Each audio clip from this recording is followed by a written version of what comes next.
Shalom saudara-saudara yang dikasihi Tuhan. Hidup sebagai orang percaya di tengah-tengah dunia ini memang tidak mudah. Namun Tuhan Yesus sudah berkata bahwa Dia telah mengalahkan dunia ini. Oleh karena itu, sebagai orang percaya, kita memiliki satu kepastian ketika kita berjalan bersama dengan Tuhan Yesus. Kita pun akan mengalami kemenangan di dalam Dia. Salam jumpa dalam program Tuhan adalah Gembalaku. Saudara, sebagai orang-orang percaya, banyak yang mengalami kesulitan demi kesulitan dalam menjalankan kehidupan atau pekerjaannya di dunia ini. Karena memang nilai-nilai yang dipakai di dunia ini berbeda dengan nilai-nilai kerajaan Allah yang kita imani. Saudara, pertanyaan yang seringkali muncul dari orang-orang percaya adalah, apakah saya harus tetap dalam pekerjaan ini? Karena saya mengalami begitu banyak kesulitan karena pertentangan tadi.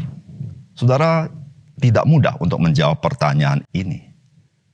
Tetapi yang tentu adalah saudara, kita membutuhkan waktu berdoa bersama Tuhan dan mohon pimpinan Tuhan bagi tiap kita masing-masing, dan Tuhan menjawab dengan caranya sendiri. Namun saudara, ketika kita merenungkan bahwa memang tidak mudah ketika kita sebagai orang percaya yang hidup mengikut Tuhan Yesus untuk hidup di dunia ini, karena dunia ini terkontaminasi oleh dosa. Namun saudara, bukankah Tuhan Yesus ada maksud dan tujuan dengan meninggalkan kita berada di dunia ini, bahkan berada di seluruh penjuru dunia ini, dan di berbagai aspek kehidupan?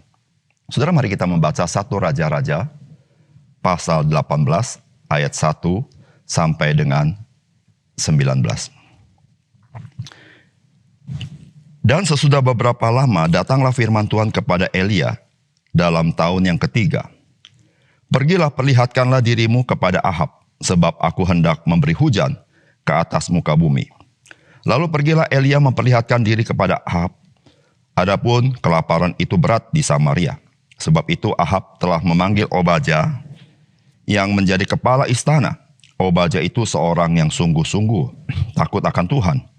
Karena pada waktu Isabel melenyapkan nabi-nabi Tuhan, Obadya mengambil 100 orang nabi, lalu menyembunyikan mereka 50 sekelompok dalam gua dan mengurus makanan dan minuman mereka. Ahab berkata kepada Obadya, jelajahilah negeri ini dan pergi ke segala mata air dan ke semua sungai. Barangkali kita menemukan rumput, sehingga kita dapat menyelamatkan kuda dan bagal, dan tidak usah kita memotong seekor pun dari hewan itu. Lalu mereka membagi-bagi tanah itu untuk menjelajahinya. Ahab pergi seorang diri ke arah yang satu, dan Obadya pergi ke arah yang lain. Sedang Obadya di tengah jalan, ia bertemu dengan Elia. Setelah mengenali dia, ia sujud serta bertanya, "Engkaukah ini, hai tuanku Elia?" Jawab Elia kepadanya, "Benar. Pergilah, katakan kepada tuanmu, Elia ada." Tetapi jawaban Obadya, "Apakah dosa yang telah kuperbuat, maka engkau hendak menyerahkan hambamu ini kepada Ahab, supaya aku dibunuhnya? Demi Tuhan Allahmu yang hidup, sesungguhnya tidak ada bangsa atau kerajaan yang tidak didatangi suruhan tuanku Ahab untuk mencari engkau. Dan apabila orang berkata, ia tidak ada, maka ia menyuruh kerajaan atau bangsa itu bersumpah bahwa engkau tidak ditemukan di sana. Dan sekarang engkau berkata, pergilah, katakan kepada tuanmu Elia ada. Mungkin terjadi apabila aku sudah pergi daripadamu, roh Tuhan mengangkat engkau ke tempat yang tidak ku ketahui. Kalau aku sampai kepada Ahab untuk memberitahukannya dan engkau tidak didapatinya, tentulah ia akan membunuh aku, padahal hambamu ini dari sejak kecil takut akan Tuhan. Tidakkah diberitahukan kepada tuanku apa yang telah kulakukan pada waktu Isabel membunuh nabi-nabi Tuhan? Bagaimana aku menyembunyikan 100 orang nabi Tuhan dalam gua, 50 sekelompok, dan mengurus makanan dan minuman mereka? Dan sekarang mengapa engkau ini berkata, pergilah, katakan kepada tuanmu Elia ada, ia pasti akan membunuh aku? Jawab Elia, demi Tuhan semesta alam yang hidup, yang kulayani, sesungguhnya hari ini juga aku akan memperlihatkan diri kepadanya. Lalu pergilah Obadya menemui Ahab dan memberitahukan hal itu kepadanya. Kemudian Ahab pergi menemui Elia. Segera sesudah Ahab melihat Elia, ia berkata kepadanya, engkaukah itu yang mencelakakan Israel? Jawab Elia kepadanya, bukan aku yang mencelakakan Israel, melainkan engkau ini dan kaum keluargamu, sebab kamu telah meninggalkan perintah-perintah Tuhan, dan engkau ini telah mengikuti para Baal. Sebab itu, suruhlah mengumpulkan seluruh Israel ke Gunung Karmel. Juga nabi-nabi Baal yang 450 orang itu dan nabi-nabi Asyera yang 400 itu yang mendapat makan dari meja istana Isabel.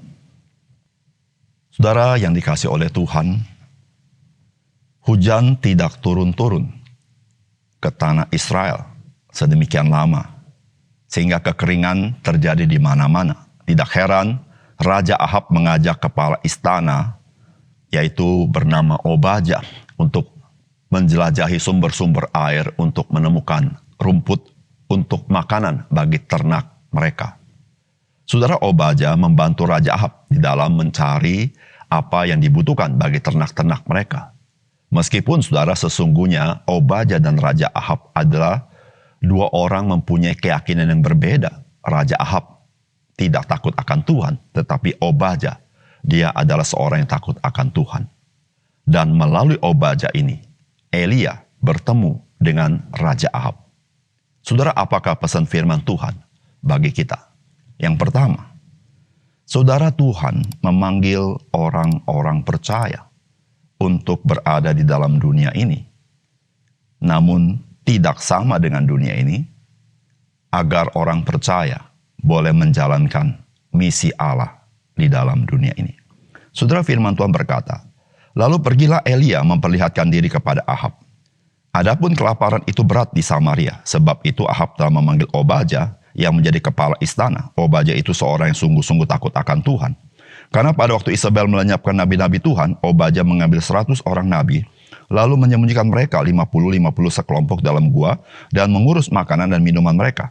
Ahab berkata kepada Obadya, jelajahilah negeri ini dan pergi ke segala mata air, dan ke semua sungai. Barangkali kita menemukan rumput, sehingga kita dapat menyelamatkan kuda dan bagal, dan tidak usah kita memotong seekor pun dari hewan-hewan itu. Saudara yang dikasih oleh Tuhan, Obadya bekerja pada Raja Ahab. Saudara, meskipun Obadya memiliki keyakinan yang berbeda dengan Raja Ahab, saudara, Obadya adalah seorang yang takut akan Tuhan. Saudara, memang tidak mudah ketika Obadya menyaksikan bagaimana Raja Ahab menyembah para Baal. Kita tidak tahu bagaimana pergumulan batin dari seorang Obadya yang melayani Raja Ahab, karena Alkitab tidak menceritakannya. Namun saudara, dari apa yang dikisahkan di sini, kita mengerti mengapa ada seorang yang takut akan Tuhan tinggal bersama-sama dengan seorang penguasa yang tidak takut akan Tuhan. Saudara, pada ketika Isabel membunuh para nabi, saudara, Obadya mengambil tanggung jawab menyelamatkan 100 orang nabi dan menyembunyikan dan merawat mereka. Saudara, itulah misi yang Tuhan berikan kepada Obadya pada saat itu. Sehingga saudara, kehadiran Obadya sebetulnya menjadi kesaksian bagi istana Raja Ahab.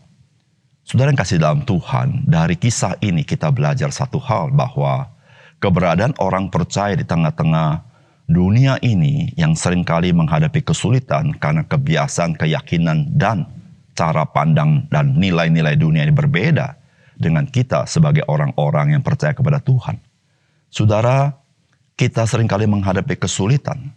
Namun dari peristiwa ini kita mengerti bahwa Tuhan tidak salah menempatkan kita di tempat kita masing-masing. Saudara, supaya kita boleh menjadi berkat bagi lingkungan kita, dan kita boleh menjalankan maksud dan misi Tuhan di tengah-tengah dunia ini. Saudara, di seluruh dunia orang-orang percaya terpencar dan masing-masing mempunyai pekerjaan, tanggung jawab, dan bagian masing-masing. Saudara, kita percaya bahwa tidak ada yang kebetulan. Setiap kita berada di posisi masing-masing, karena ada maksud misi Kristus di tengah dunia ini. Oleh karena itu saudara, dimanapun kita berada, mari kita menjalankan misi Tuhan. mengambil kesempatan yang Tuhan sediakan bagi kita untuk kita menjadi berkat bagi orang lain. Yang kedua, saudara, bukan Tuhan yang mencelakakan kita, melainkan kita sendiri mencelakakan diri kita sendiri ketika kita menyimpang dari Tuhan. Saudara, firman Tuhan berkata, segera sesudah Ahab melihat Elia, ia berkata kepadanya, "Engkaukah itu yang mencelakakan Israel?" Jawab Elia kepadanya, "Bukan aku yang mencelakakan Israel, melainkan engkau ini dan kaum keluargamu, sebab kamu telah meninggalkan perintah-perintah Tuhan dan engkau ini telah mengikuti para Baal." Saudara, ketika Ahab berjumpa dengan Nabi Elia, maka Ahab yang sangat membenci Nabi Elia, maka dia mengatakan bahwa Nabi Elia itulah yang mencelakakan Israel. Saudara, semua ini dikatakan karena Nabi Elia lah yang bernubuat bahwa tidak turun hujan di tanah Israel.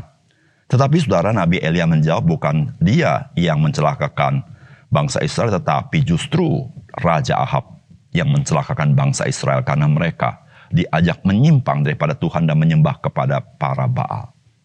Saudara yang dikasihi oleh Tuhan, Tuhan kita yang kita percaya tidak pernah mencelakakan kita. Tuhan kita adalah Tuhan yang menyediakan segala berkat yang baik kepada kita. Namun saudara, yang mencelakakan diri kita adalah ketidaktaatan kita, penyimpangan kita, dan kita hidup jauh daripada Tuhan. Saudara, itulah yang mencelakakan kita, yaitu segala dosa-dosa kita. Saudara, Alkitab berkata bukan Tuhan tidak mendengar seluruh doa kita, bukan tangannya tidak sanggup menolong kita. Tetapi yang memisahkan antara kita dengan Tuhan adalah dosa-dosa kita. Saudara, oleh karena itu saudara, mari kita menjauhkan dosa dan kita mendekat diri kepada Tuhan. Karena di dalam Dia ada damai sejahtera, di dalam Dia ada pemeliharaan Tuhan. Dan jalan yang Dia tunjukkan kepada kita adalah jalan dalam kebenaran dan pasti mengalami kebaikan Tuhan. Saudara, ingatlah, saudara, dosa akan mencelakakan kita. Menyimpang dari Tuhan akan membinasakan kita. Tetapi berdekat kepada Tuhan, kita akan mengalami damai sejahtera, sukacita, kekuatan, dan perlindungan, dan berkat daripada Tuhan. Mari saudara, kita mengikut Tuhan dengan sungguh-sungguh, sehingga dengan demikian kita boleh menyenangkan hati Tuhan. Mari kita berdoa. Bapa surga, terima kasih untuk kebenaran firman-Mu. Biarlah Engkau memberkati firman-Mu, Engkau menyertaikan dalam hati kami, sehingga apa yang kami dengar hari ini sungguh-sungguh menjadi pegangan dalam hidup kami, sehingga kami hidup boleh menyenangkan hati Tuhan. Terima kasih Tuhan. Biarlah kami dimanapun kami berada, kami tahu panggilan kami, dan kami menjalankan panggilan kami. Dalam nama Tuhan Yesus kami berdoa. Amin.